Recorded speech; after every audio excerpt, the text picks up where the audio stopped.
Ya no encajas en este lugar. Estás vieja. Mi nueva novia se encargará de todo. Desaparece de mi vida. Eso fue lo que me dijo mi esposo al sacarme de la cafetería que ayudé a construir desde cero. Lo que él no imaginaba, es que me vengaría y lo dejaría a él y a su amante en shock. Desde el primer sí en el registro civil sofocante y sin gracia de Valencia, yo sabía que mi matrimonio con Mauro no sería un cuento de hadas. Siempre hablaba bonito, con ese aire de quien cree en lo que dice, y hacía parecer que todo saldría bien. Bastaba con creer. Bastaba con tener fe. Bastaba con ceder. Y, casi sin darme cuenta, empecé a ceder en todo. Mientras él soñaba despierto, yo trabajaba turnos dobles como auxiliar de enfermería. Las madrugadas pasaban en vela y los días parecían repetir un guión cansado, él en la cocina, elaborando ideas sobre lo que hace especial a un buen café, y yo en la sala, con el uniforme sucio y las piernas doloridas, tratando de no derrumbarme antes de escuchar otra de sus teorías. Mauro quería tener su propio negocio. Más que eso, quería demostrarle al mundo que podía hacer algo diferente. Siempre hablaba de esa cafetería que tendría un toque único, donde cada taza contaría una historia. Soñaba tanto con ese proyecto que, con el tiempo, empecé a preguntarme si el verdadero amor de su vida no era ese café inventado. Leire, tienes que entender, cuando abramos nuestro local, todo va a cambiar.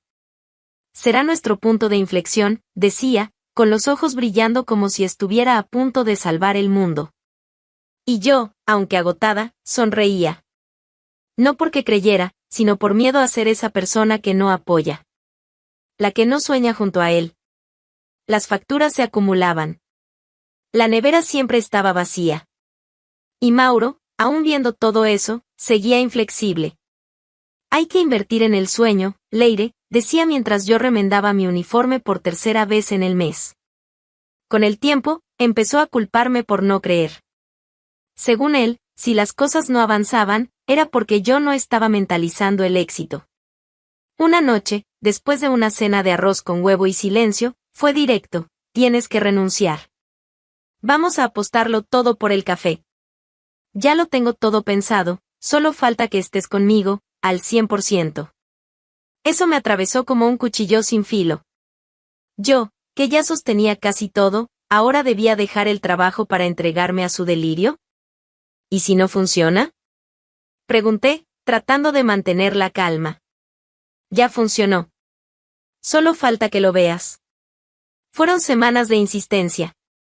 Un discurso ensayado que repetía como un mantra: el mundo es de los valientes, no naciste para vivir en un hospital, vamos a ser dueños de algo nuestro. Y yo, que hasta entonces era la adulta en la relación, fui vencida por el cansancio, por el amor, o quizá por lástima de mí misma. Renuncié. Él se puso eufórico. Dijo que por fin había creído, que ahora sí estábamos verdaderamente juntos. Me abrazó fuerte, prometiendo que pronto todo cambiaría. Vendimos el coche. Pedimos un préstamo con intereses que prefería ni conocer. Mauro negoció con proveedores, encontró un local pequeño pero bien ubicado en Ruzafa, un barrio muy concurrido, lleno de jóvenes y turistas. Invertí todo lo que tenía ahorrado, incluso el dinero que mi madre me dejó antes de morir. No quedó nada. Así nació Brisa Tostada. Nombre que Mauro eligió porque sonaba artesanal, acogedor, europeo. A mí me pareció un poco pretencioso, pero lo dejé pasar. El día de la inauguración, el olor a pintura fresca todavía competía con el aroma del café. Las sillas de segunda mano estaban torcidas, el mostrador era improvisado, y las luces parpadeaban como si dudaran del futuro. Pero Mauro sonreía. Y cuando sonrió de esa manera, por un instante, yo también sonreí. Pensé, quizás, solo quizás, funcione. Abrí la puerta con él, sosteniendo esa llave como quien sostiene la respiración. A nuestro comienzo, Leire, dijo, alzando una taza todavía vacía. La vida dentro de Brisa Tostada era muy diferente de la ilusión que Mauro vendió. Los primeros meses, las mesas estaban tan vacías que se podía oír el tic-tac del reloj marcando cada segundo perdido. Algunas mañanas, el único ser vivo además de nosotros era un gato que dormía en la entrada e impedía que los pocos clientes entraran. Él era más constante que cualquier cliente. Mientras Mauro se ocupaba de los detalles estéticos, vasos de vidrio con frases inspiradoras, playlist personalizada, dibujos con espuma de leche, yo limpiaba el piso, lavaba los platos. Atendía en el mostrador y llevaba la contabilidad. Y todo eso sin recibir un centavo. El dinero desaparecía a una velocidad alarmante. Las cuentas del café y de la casa se mezclaban. Teníamos que decidir si pagábamos la electricidad o al proveedor del pan. Muchas noches cenamos con los croissants del día anterior, duros y sin sabor. Aún así, yo seguía. Aguantaba. Estaba convencida de que era una etapa, que todo comienzo es difícil. Me repetía a mí misma el mismo discurso que Mauro usaba conmigo, es solo una etapa. Pero Mauro empezó a oscilar. Había días en los que estaba entusiasmado, lleno de nuevas ideas, haciendo café tras el mostrador como un barista apasionado. En otros, apenas se levantaba de la silla, con los brazos cruzados, criticando al barrio, a la crisis, al clima, a los clientes que no sabían apreciar la calidad. ¿Sabes cuál es el problema?, me dijo una tarde, mientras yo fregaba el suelo del baño. El problema es que tú no vibras. El negocio lo siente. Sí vibro, Mauro. Vibro cuando logramos pagar el gas. Ignoró el sarcasmo y se fue. Salió a tomar aire. Empezó a salir mucho. Decía que era para buscar inspiración, estudiar la competencia, conectarse con el mercado. Y yo me quedaba allí, sosteniendo el barco que se hundía. Poco a poco, empecé a entender, la cafetería no era un proyecto en pareja. Era un escenario donde él quería ser aplaudido, y yo solo formaba parte del decorado. Cuando las cosas salían mal, la culpa era del entorno, de las personas, de mí. Nunca de él. Pero el destino, a veces, tiene un sabor curioso a ironía. Un martes aburrido, con solo 3 clientes en todo el día, entró un tipo. Gorra negra, celular en mano, cara de estar buscando algo para subir a las redes. Pidió un expreso, lo fotografió todo, elogió el aroma, hizo historias con Mauro, y se fue. Nadie le dio mucha importancia. 2 días después, el caos. La fila empezó a formarse antes de las 9. Jóvenes con mochilas, mujeres con el celular en la mano, parejas entusiasmadas. Todos querían el café de internet. Todos hablaban del influencer de la gastronomía alternativa de Valencia. Mauro estaba extasiado. Saltaba de un lado a otro como si hubiese ganado la lotería. Y por unos días, parecía que así había sido. Las ventas se dispararon. La caja se llenó. Tuve que duplicar mi ritmo para atender la demanda, porque Mauro ahora quería ocuparse de la imagen de la marca y definir estrategias. Empezó a dar entrevistas improvisadas y a presumir de la visión que siempre tuvo. Te lo dije, solo necesitábamos una oportunidad, decía, mientras se arreglaba el pelo, ahora con gel. Solo una oportunidad y todo cambiaría. Y cambió. Cambió el movimiento. Las ventas se dispararon. La caja se llenó. Y, lentamente, Mauro también empezó a cambiar. Con el éxito, Mauro se transformó. Primero vinieron los gestos sutiles, una camisa nueva por aquí, un reloj por allá, un corte de pelo más moderno. Después, la vanidad se apoderó de él. Comenzó a actuar como si hubiera fundado una cadena internacional. Siempre tenía un compromiso, una reunión estratégica, un almuerzo con socios potenciales. Solo que sus reuniones no generaban contratos. Generaban selfies, tragos y charlas vacías con gente igual a él, encantada con su propia imagen. Dejó de escucharme. Cualquier sugerencia mía era ignorada o respondida con burla. Esto ya no es un proyecto de supervivencia, Leire. Es un negocio serio, decía, con tono de maestro, como si yo acabara de entrar a la cafetería. Y entonces apareció Paloma. Ella llegó como quien ya sabe a dónde quiere llegar. Joven, demasiado arreglada para el calor de Valencia, ojos que no sonreían y una autoconfianza irritante. Al principio, Pensé que era solo otra clienta que quería llamar la atención. Pero Paloma tenía una forma de ser, calculada. Llegaba todos los días a la misma hora, pedía el mismo café, elogiaba las mismas cosas y siempre terminaba con una sugerencia desinteresada. Deberían pensar en un rebranding, el aspecto es muy artesanal, ¿sabes? Un poco, anticuado, dijo en la primera semana. Mauro se rió, encantado. Yo simplemente serví el café sin responder. Días después, sugirió cambiar los menús impresos por tablets. Luego, que el uniforme era pasado de moda. Después, que los dulces eran demasiado simples. El paladar del público ha cambiado. Leire parece muy apegada a lo tradicional, ¿no?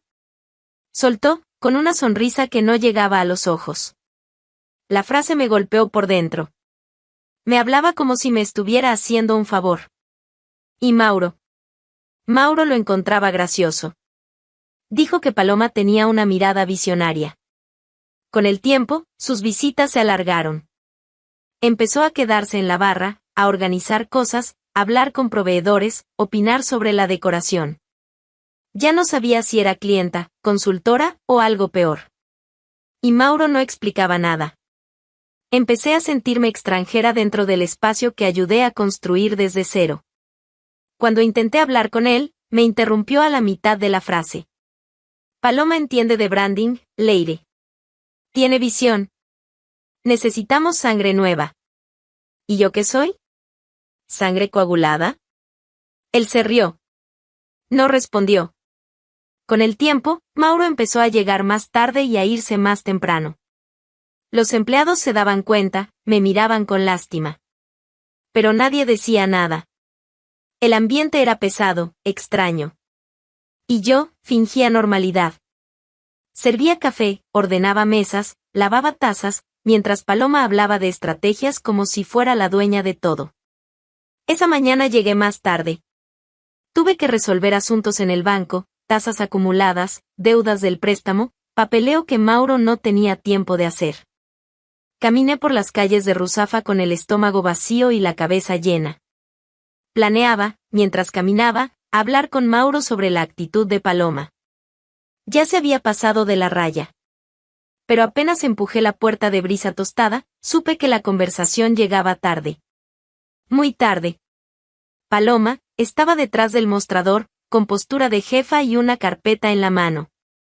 ¿Qué está pasando aquí? Pregunté, incluso antes de cruzar la mitad del salón. Ella se giró lentamente, como quien ya esperaba mi llegada. Ah, Leire, por fin. Justo comentábamos lo ausente que has estado, dijo, con esa sonrisa empalagosa de azúcar falsa. ¿Quién autorizó cambiar todo? Fui directa, sintiendo la sangre hervir. ¿Qué es ese uniforme? ¿Qué es ese menú? Ella dejó la carpeta, como si ya estuviera cansada de fingir. Soy la nueva gerente. Mauro me nombró. Él te lo explicará mejor, si es que hace falta. Antes de que pudiera responder, Mauro apareció desde el fondo, con un café en la mano y gafas de sol sobre la cabeza. Como si estuviera en un brunch, no en la empresa que me quitó el sueño durante 2 años. Leire, qué bueno que estés aquí. Tenemos que hablar. ¿Hablar? Pusiste a esta mujer a cargo del local sin decirme nada, Mauro.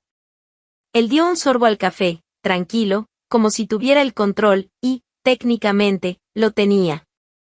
Mira, Leire, fuiste importante al principio, claro. Pero Brisa Tostada ha evolucionado. Y tú, no lo hiciste. Paloma entiende de negocios. Tiene carisma, presencia. Aporta otra energía. ¿Otra energía? Repetí, atónita. Me voy a casar con ella, dijo, como quien anuncia el nuevo sabor de la semana. Y tú, necesitas seguir con tu vida. Ya no hay lugar para ti aquí. Las palabras no salieron. Solo podía oír el zumbido del aire acondicionado, otro que no había autorizado comprar. ¿Me estás echando de la cafetería que yo construí contigo? La cafetería es mía. Todo está a mi nombre. Tú ayudaste, sí, pero ahora esto es otra etapa. Tienes que aceptarlo. Paloma sonrió, satisfecha, y añadió, será mejor para todos, Leire. Tu estilo ya no encaja con lo que estamos creando aquí. Me quedé parada unos segundos. No lloré. No grité. Solo me vi ahí, siendo sacada de mi propia historia como quien es borrado de una fotografía. Fue entonces cuando escuché una voz desde una de las mesas. ¿Leire? ¿Necesitas ayuda? Miré hacia el lado y vi a un hombre levantarse. Alto, expresión seria pero amable. Era Diego, un cliente que ya había visto otras veces. No hablaba mucho, pero siempre dejaba buena propina y observaba todo con atención. Se acercó a mí, metió la mano en el bolsillo y dijo, «Puedo llevarte a casa. Este no es lugar para ti ahora». En el camino, dentro de su auto, le conté lo que había pasado. Poco a poco, la tensión fue saliendo en palabras desordenadas.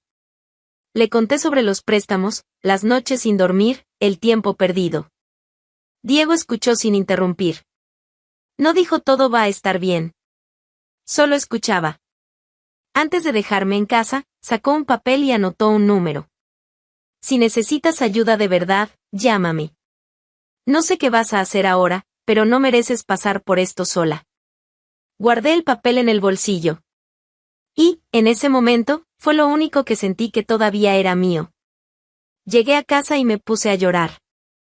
Me senté en la esquina de la cama, aún con el uniforme.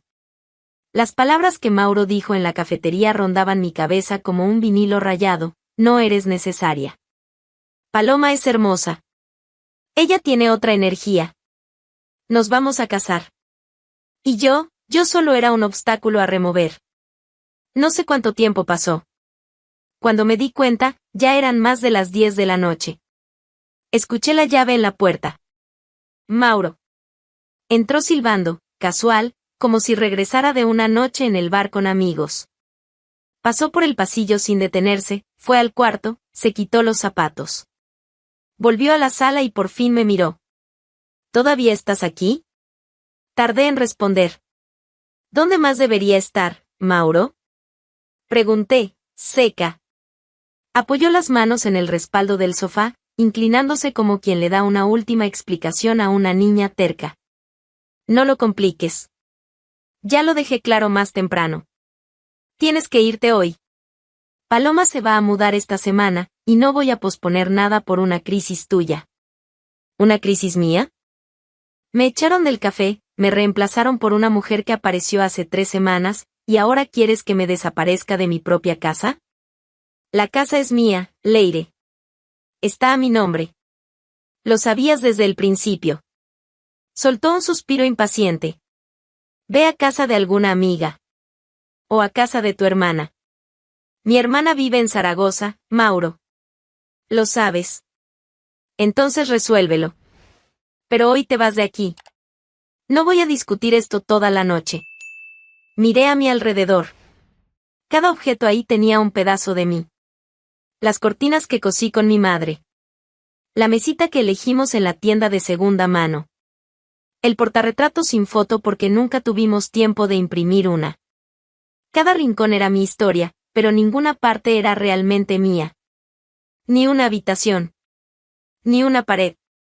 Abrí el armario, tomé una maleta vieja y empecé a meter lo que cabía, 2 mudas de ropa, documentos, cepillo de dientes. Cerré el cierre con fuerza. Salí del cuarto sin mirar atrás. Tomé el celular y, por instinto, abrí la nota donde había anotado el número de Diego. Respiré hondo. Llamé. Contestó al primer timbrazo. ¿Leire? Mauro me echó de casa. Hoy. No tengo dónde dormir. Silencio. Luego, una respuesta firme, dime dónde estás. Voy a buscarte ahora mismo. Bajé con la maleta a cuestas. Me senté en el escalón del edificio como alguien esperando un aventón después de una fiesta que nunca empezó. Me sentía sucia. No por fuera, sino por dentro. Como si me hubieran usado, vaciado, olvidado. Cuando llegó el auto de Diego, ni siquiera preguntó. Solo abrió el maletero, tomó mi maleta y dijo, sube. Lo demás lo resolvemos después. En el camino, no me preguntó detalles. Solo conducía. Su silencio me hizo bien.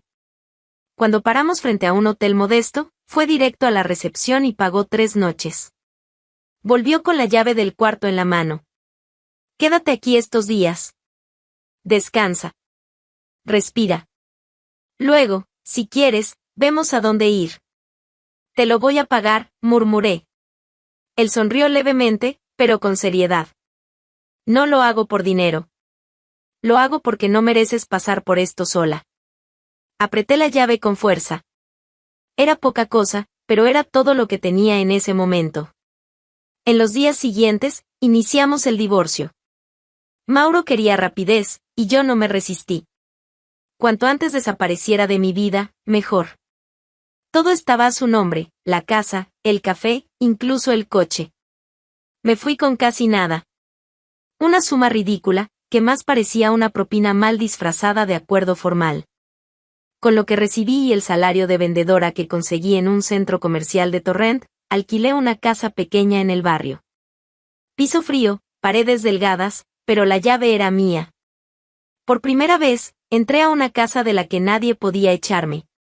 Poco a poco, el miedo fue dando lugar a una nueva sensación, libertad. Por primera vez en años, no tenía que sonreír por cortesía, ni fingir apoyo a una fantasía ajena. Comía cuando quería. Dormía cuando lo necesitaba. Y nadie me decía que estaba retrasando el éxito. Perdí casi todo. Pero lo poco que quedó era solo mío. Y eso, en ese momento, valía más que cualquier cafetería de fachada bonita. Torrent era todo lo que Valencia no era, tranquilo, discreto, sin prisa. Las calles parecían moverse a su propio ritmo, y por primera vez en mucho tiempo, yo también caminaba al mío. El trabajo en la tienda de calzado era simple, pero predecible. Atendía señoras exigentes, limpiaba vitrinas y doblaba bolsas de papel reciclado con cuidado. No había presión por metas, ni discursos de emprendimiento. Y eso, en ese momento, era exactamente lo que necesitaba. Volver a casa sola, abrir mi propia puerta, cocinar solo para mí, todo eso se fue convirtiendo en un ritual silencioso de recuperación. El mundo ya no exigía que demostrara mi valor todo el tiempo. Y poco a poco, empecé a creer que no tenía que demostrarlo tampoco. Fue una tarde de miércoles, después del trabajo, que recibí un mensaje de Diego: ¿estás bien? Pasé frente a la tienda. Casi entro, pero pensé que mejor no interrumpir. Tardé 2 minutos en responder. Dudaba. Pero respondí: puedes venir cuando quieras. Solo que no prometo ofrecer café gourmet. Él apareció el fin de semana. Camisa sencilla, tenis gastados, coche modesto. No intentó impresionar, no trajo flores, no dio discursos. Solo tocó el timbre con una sonrisa leve y sincera. Vine a cobrar ese café, dijo, cuando abrí la puerta. Preparé café con leche en la tetera que me regaló la vecina. Nos sentamos en la pequeña terraza de la casa, en un banco de madera que compré de segunda mano. El silencio entre una frase y otra no era incómodo. Era cómodo. Como si, por primera vez, el silencio no necesitara llenarse de explicaciones. Las conversaciones se fueron repitiendo. Poco a poco, los encuentros se volvieron rutina. Un paseo el domingo, una cena improvisada el miércoles, un intercambio de mensajes durante el almuerzo. Diego nunca me presionó, nunca intentó invadir. Estaba presente sin ocupar demasiado espacio. Y fue en una de esas noches simples, de cielo despejado y sin pretensión, que decidió hablar. Leire, ¿puedo contarte algo? Preguntó, mirando hacia adelante, no hacia mí. Asentí con la cabeza, sujetando la taza con las 2 manos. Soy heredero de una cadena de hoteles. En Alicante. Mi padre la fundó. Mis hermanos la administran hoy. Yo me alejé hace años. Cansado de que la gente se me acercara por el apellido. Me mantuve en el anonimato. Quise conocer personas de verdad. No personajes de conveniencia. Tardé un poco en responder. Parecía esperar una reacción de sorpresa. Pero no llegó. ¿Y qué encontraste? Él me miró, por primera vez directamente esa noche. A ti. Guardé silencio. No por falta de palabras, sino porque, por primera vez, no había urgencia en decir nada. No sentía ese cosquilleo en el estómago típico de una pasión explosiva. No era fuego. Era brasa. Esa que calienta poco a poco y permanece. No te lo estoy contando para impresionarte. Es solo que, quería que supieras todo antes de que esto entre nosotros avanzara. No quiero fingir contigo. No me interesa lo que tienes. Ya me dejé encantar demasiado con lo que otros prometían.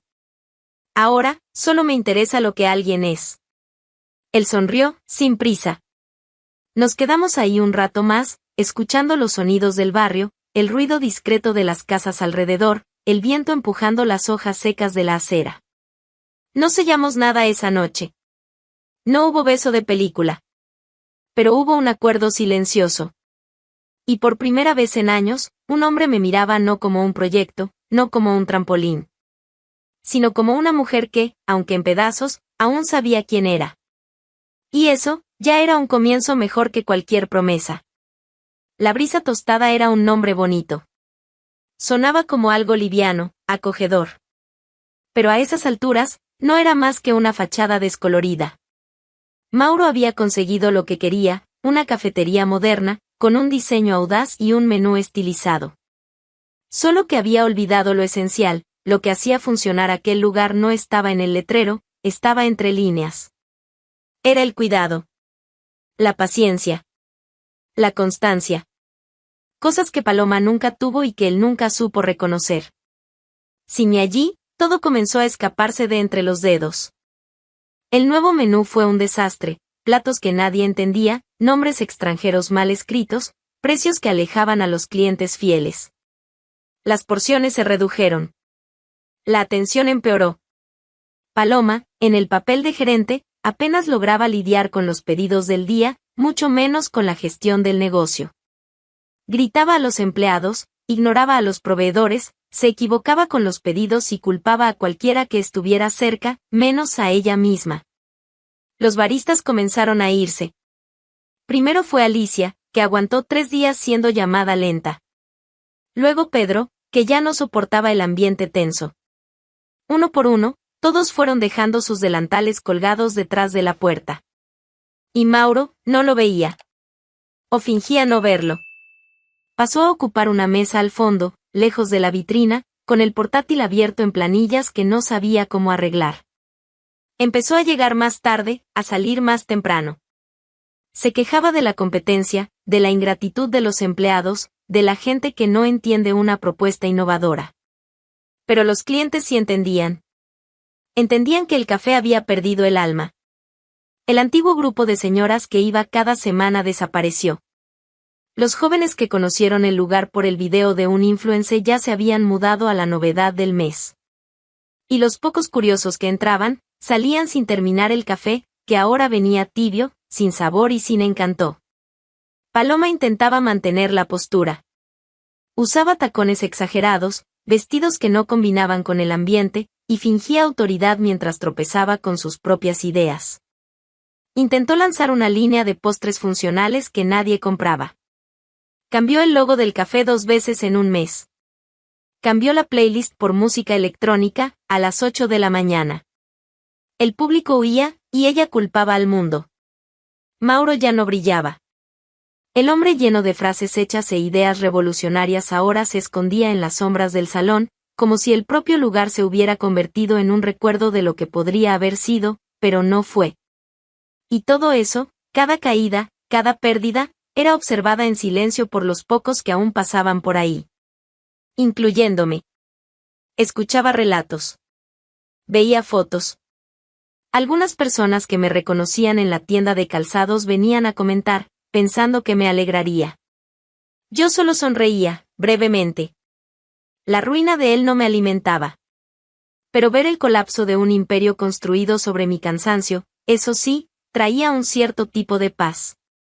Mauro todavía intentaba mantener las apariencias en las redes sociales, con frases como novedades pronto y un ciclo se cierra para que otro comience. Pero la verdad era evidente, el ciclo se había cerrado, y no había otro esperándolo. El nombre en la fachada seguía siendo el mismo. Pero Brisa Tostada ya no era una cafetería. Era un monumento de vanidad vencida. Fue idea de Diego. ¿Y si damos una vuelta por Valencia? Te muestro unos lugares míos. Acepté. Era una tarde cualquiera, cielo despejado y temperatura agradable. El tipo de día que pide una caminata sin rumbo. Pasamos por la plaza del ayuntamiento, cruzamos algunas calles concurridas, y cuando me di cuenta, ya estaba maniobrando el auto despacio, mirando hacia la acera izquierda. Brisa Tostada. ¿Coincidencia o emboscada? Pregunté, con una sonrisa discreta.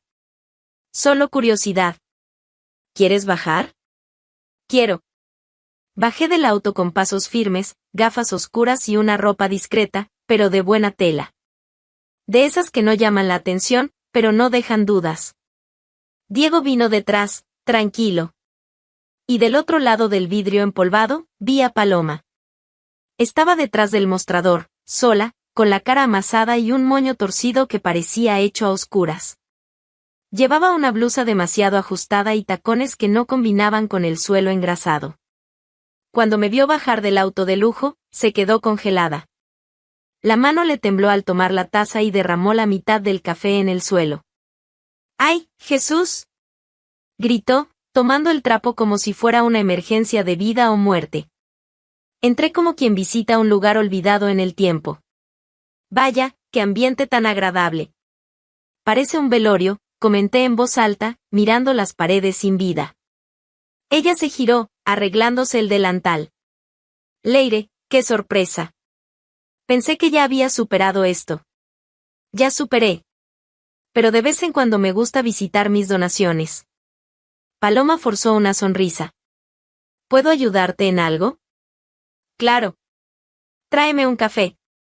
Si es que aún sabes hacerlo. Bufó suavemente y fue a la máquina. Noté que ya no había empleados. El lugar estaba vacío, sin olor a café en el aire, sin música. Mauro apareció al fondo del salón, como un gato asustado. Camiseta arrugada, pelo desordenado. Cuando me vio y con quién estaba, se congeló unos segundos. Leire, Mauro. ¿Aún por aquí? Pensé que ya te habías ido al próximo sueño fallido. No respondió. Se quedó allí, parado, como intentando esconderse detrás del mostrador. Paloma volvió con el café. Aquí está, dijo, poniendo la taza con firmeza. Y gracias. Tomé un sorbo, hice una mueca. Le falta azúcar. Y tal vez, competencia. Ella apretó los labios, los ojos chispeando. El café es el mismo de antes. Pero quien lo sirve no. Ahí está la diferencia. Mauro intentó intervenir. Leire, no hace falta esto. Paloma se acercó.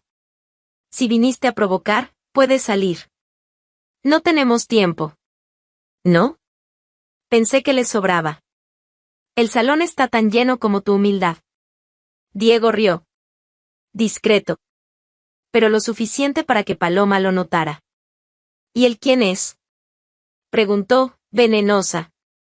Diego, mi novio millonario. A diferencia de ti, no necesita aparentar para ser alguien. Paloma cruzó los brazos. Qué curioso, pensé que lo habías perdido todo. Lo perdí, sí. Un patán perezoso y una gerente con ego inflado. La mejor pérdida que tuve. Nos quedamos un minuto más en silencio. Mauro no me miraba a los ojos. Paloma mordía el labio, intentando mantener la pose. Antes de irme, abrí el bolso, saqué un billete de 20 euros y lo dejé para Paloma. Cómprate algo decente para vestir. O al menos un corrector que disimule esas ojeras. Paloma se llenó de odio y empezó a gritar. Déjame en paz, lárgate de aquí. Tú eres una amargada. ¿Amargada? Imagina si fuera dulce, te desmayarías. Salí de la mano de Diego, sin prisa. El ruido de la puerta detrás de mí fue el sonido más bonito del día. Afuera, él me miró con una sonrisa en la comisura de los labios. Fuiste dura. Fui necesaria. Entramos al coche y partimos. Brisa tostada quedó atrás, apagada, vacía, hecha de promesas que nunca se cumplieron. ¿Y yo? Yo seguí en paz. Leire fue traicionada, pero no se lo tragó en silencio. Volvió en el momento justo, y les hizo probar su propio veneno. ¿Y tú? ¿Habrías hecho peor? Comenta aquí y suscríbete al canal, porque aquí, el que pisa, paga.